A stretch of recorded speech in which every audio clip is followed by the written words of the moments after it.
Hello students, आज हम पढ़ रहे हैं अपना हिंदी व्याकरण का क्लास 4 का लेसन नंबर 18 जिसका नाम है निबंध लेखन। तो आइए प्यारे बच्चों शुरू करते हैं। यहाँ अभ्यास करेंगे हम निबंध के कुछ तथ्यों के साथ कि किस प्रकार निबंध लिखा जाता है। तो उनको पढ़ करके हम निबंध लिखने का अभ्यास करेंगे। तो शुरू करते हैं। पहले देखते हैं प्यारे बच्चों निबंध का शाब्दिक अर्थ, अर्थात निबंध का क्या अर्थ होता है। निबंध का अर्थ होता है ठीक से बंधा हुआ, अर्थात सुगठित एवं सुव्यवस्थित रचना। सुगठित एवं सुव्यवस्थित रचना किसी विषय पर कुछ चुनिंदा शब्दों में अपने विचारों को लिखित रूप में प्रकट करना निबंध कहलाता है। अर्थात क्या कह रहा है प्यारे बच्चों, निबंध का अर्थ कि किसी विषय पर अपने चुनिंदा शब्दों में अपने विचारों को लिखित रूप में प्रकट करना क्या कहलाता है, निबंध। किसी भी विषय पर निबंध लिखा जा सकता है। निबंध के माध्यम से लेखक स्वयं को अभिव्यक्त करता है। निबंध लिखते समय निबंध के निम्नलिखित 3 अंगों का ध्यान रखना आवश्यक होता है। तो देखते हैं वो प्यारे बच्चों निबंध के 3 अंग कौन कौन से हैं। जिसमें पहला है प्रस्तावना। तो प्रस्तावना में निबंध की भूमिका लिखी जाती है। इसमें विषय का परिचय दिया जाता है और इसमें मुख्यतः लेखक विषय के बारे में क्या कहना चाहता है इस बात का स्पष्ट उल्लेख किया जाता है। दूसरा अंग है प्यारे बच्चों विस्तार। विस्तार में क्या लिखा जाता है कि निबंध प्रसार पाता है। इसमें क्या है कि विस्तार में निबंध प्रसार पाता है। इसमें विषय के संबंध में प्रत्येक बिंदु को भिन्न भिन्न अनुच्छेदों में विस्तार पूर्वक समझाया जाता है। नेक्स्ट है प्यारे बच्चों तीसरा अंग उपसंहार, अर्थात निबंध का अंतिम भाग उपसंहार कहलाता है। कौन सा? अंतिम भाग। इसके अंतर्गत विषय का सार अलग अनुच्छेद में संक्षिप्त रूप में लिखा जाता है। अर्थात निबंध के अंत में उपसंहार लिखा जाता है। तो प्यारे बच्चों यहाँ उदाहरणार्थ कुछ नियम निबंध दिए जा रहे हैं, इन्हें पढ़िए समझिए और इसी तरह से अन्य विषयों पर निबंध लिखिए। तो आइए प्यारे बच्चों ये निबंध हम पढ़ते हैं और आप इन्हें निबंधों को पढ़ करके अन्य विषयों पर निबंध लिखने का अभ्यास करेंगे। तो पहला हमारा विषय दिया गया है ताजमहल। ताजमहल क्या है प्यारे बच्चों? एक विश्व प्रसिद्ध इमारत है जो कि आगरा में है। इसके ऊपर हमें निबंध लिखना है। तो शुरू करते हैं।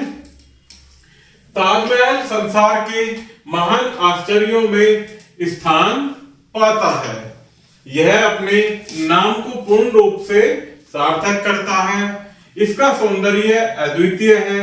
यह इमारत 350 वर्षों से भी अधिक पुरानी है, परंतु इसकी सुंदरता में कोई कमी नहीं आई है। अर्थात 350 वर्ष पुरानी होने के बाद भी इसकी सुंदरता में कोई कमी नहीं आई है। ताजमहल आगरा शहर से बाहर 5-6 किलोमीटर की दूरी पर स्थित है। वर्तमान में विस्तार पाता हुआ आगरा शहर अब इससे निकटता बना रहा है। ताजमहल मुगल बादशाह शाहजहां ने अपनी पत्नी बेगम मुमताज महल की याद में बनवाया था। इसके 3 और सुंदर बाग तथा पीछे की ओर यमुना है। इसका प्रवेश द्वार लाल पत्थरों से बना है। इस पर कुरान की आयतें श्वेत पत्थरों पर लिखी हुई है। इस पर क्या लिखी हुई है प्यारे बच्चों? कुरान की आयतें। ताजमहल एक ऊंचे चबूतरे पर बना हुआ है।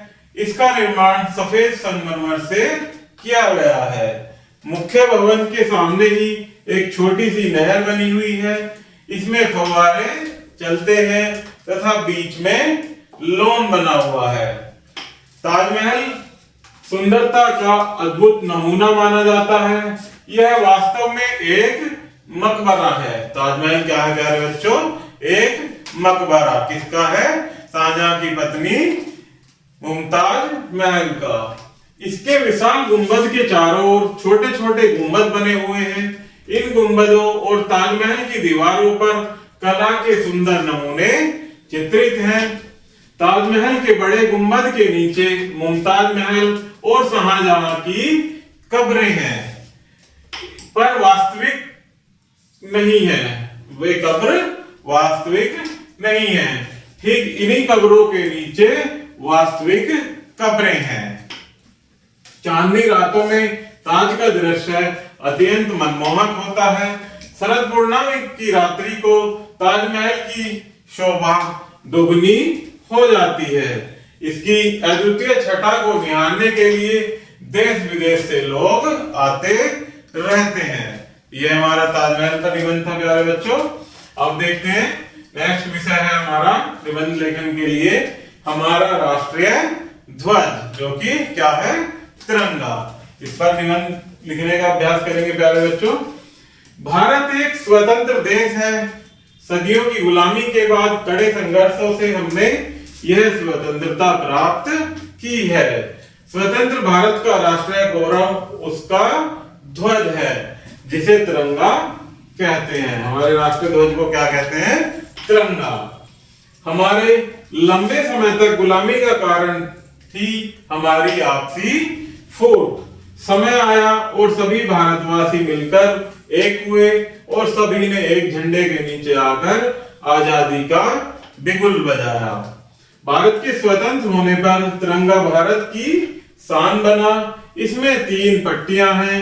सबसे ऊपर केसरिया रंग, बीच में सफेद और नीचे हरे रंग की पट्टी है। कितनी पट्टियां हैं प्यारे बच्चों? तिरंगे में 3 पट्टियां। सबसे ऊपर केसरिया, बीच में सफेद और नीचे हरे रंग की पट्टियां।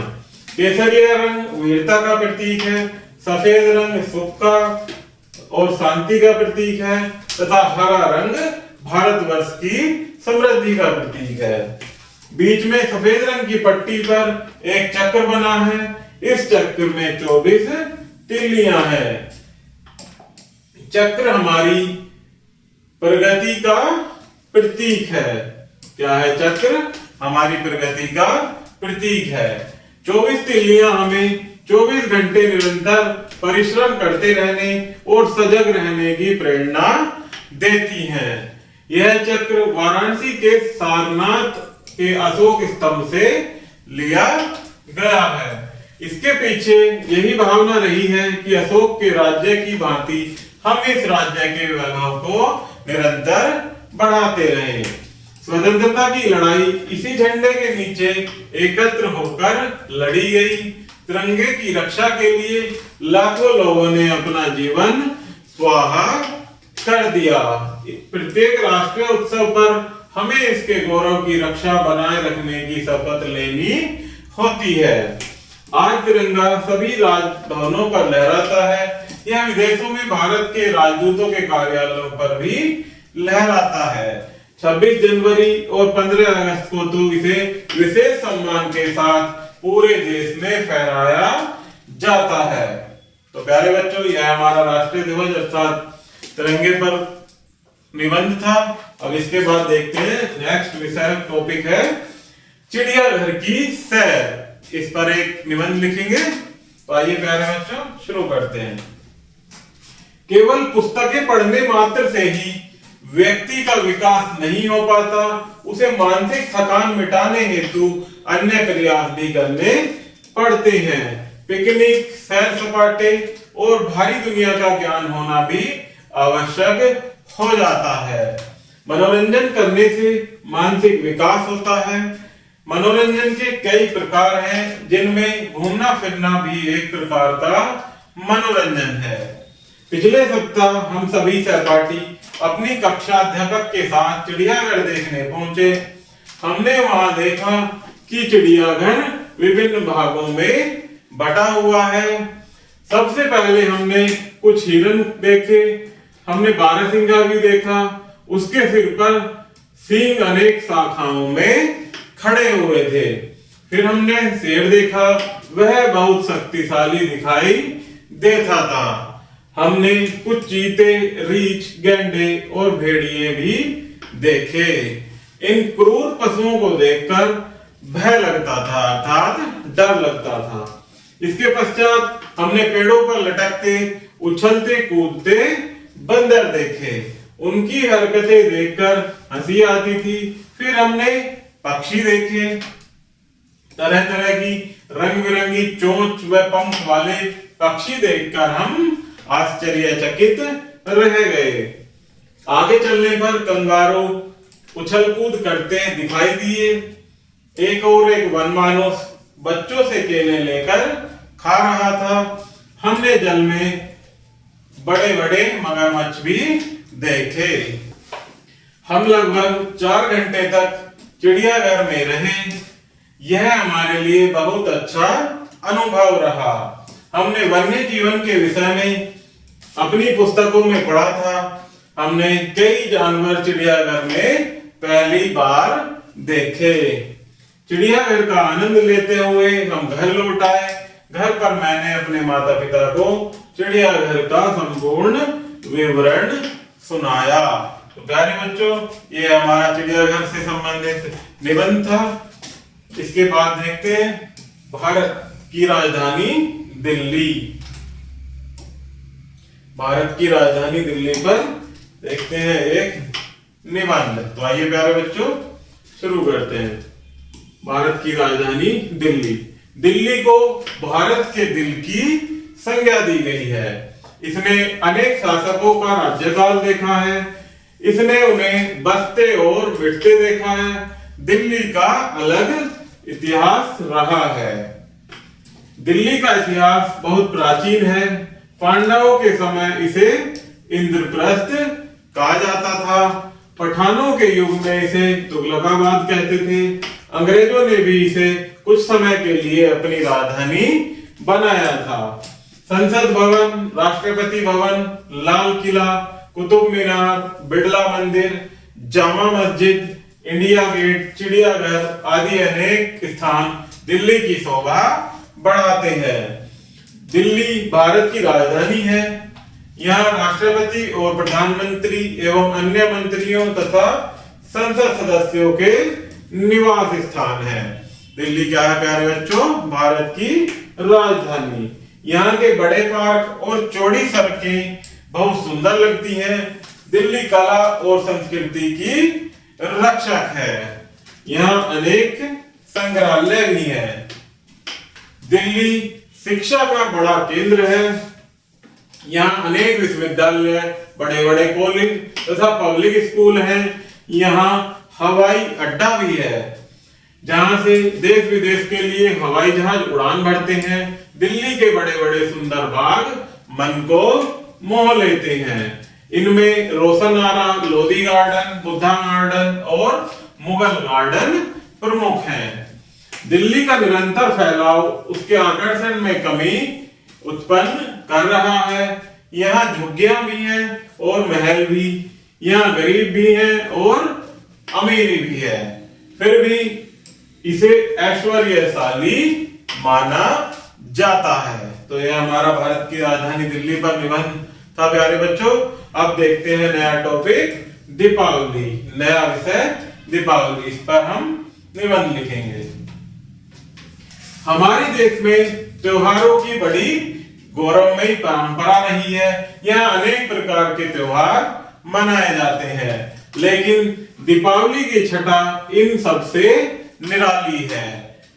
दीपावली हिंदुओं का एक पवित्र त्योहार है। दीपावली का अर्थ है प्यारे बच्चों दीपों की पंक्ति। क्या अर्थ है दिवाली का? दीपों की पंक्ति। क्योंकि इस दिन दीप जलाए जाते हैं, अतः यह त्योहार दीपावली के नाम से प्रसिद्ध है। यह त्योहार कार्तिक की अमावस्या को मनाया जाता है। दीपावली से कुछ दिन पहले लोग घरों की सफाई करते हैं, कूड़ा करकट बाहर फेंकते हैं, सफेदी करवाते हैं, घरों को मूर्तियों और चित्रों आदि से खूब सजाते हैं। इस तरह यह वार्षिक सफाई का पर्व भी है। बाजारों में भांति भांति की मिठाइयां सजी होती हैं। बच्चे सुंदर सुंदर कपड़े पहनकर अपने माता पिता, भाई बहन आदि के साथ बाजार जाकर मिठाइयां, खिलौने, कैंडल, गुब्बारे, मोमबत्तियां आदि खरीदकर लाते हैं। सबके मन बड़े प्रसन्न होते हैं। सायंकाल को हम धन की देवी लक्ष्मी जी की और कल्याण के देवता गणेश जी की पूरी श्रद्धा के साथ पूजा करते हैं। पूजा अर्चना से निवृत्त होते ही हम घर के अंदर बाहर गलियों तक में जगह जगह पर तेल के दिए या मोमबत्तियां जलाते हैं। कुछ लोग घरों की मुंडेरों पर बिजली की लड़ियों का प्रकाश करते हैं। फिर सब मिलकर मिठाइयां खाते हैं, बम पटाखे छोड़ते हैं, वह आतिशबाजी करते हैं।